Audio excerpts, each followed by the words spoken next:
Dhaka college ছাত্রদলের নতুন committee দেয়াকে কেন্দ্র করে সড়কে আগুন জ্বালিয়ে অবরোধ ও বিক্ষোভ করেছে পদবঞ্চিতরা। এ সময় ঘটনাস্থলের কাছেই ঘটে পরপর ৩টি ককটেল বিস্ফোরণ। বুধবার সন্ধ্যা 6:30টায় ঢাকা কলেজের সামনে সড়কে বিক্ষোভ করে ছাত্রদলের পদবঞ্চিতরা। স্থবির হয়ে পড়ে মিরপুরমুখী যান চলাচল। প্রায় আধা ঘন্টা চলে তাদের বিক্ষোভ।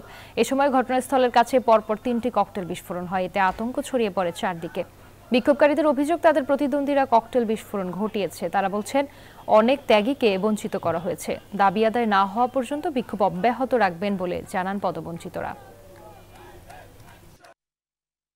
আমি জানি না কেন আমাকে এই কমিটি থেকে বাদ দেওয়া হলো। শুধু আমি নই, এখানে আরো অনেক নেতৃবৃন্দ রয়েছে যারা দীর্ঘদিন রাজপথে ছিল, সংগ্রাম করেছে, আন্দোলন করেছে, কারা নির্যাতিত হয়েছে, তাদেরকে এই কমিটি থেকে বাদ দেওয়া হয়েছে।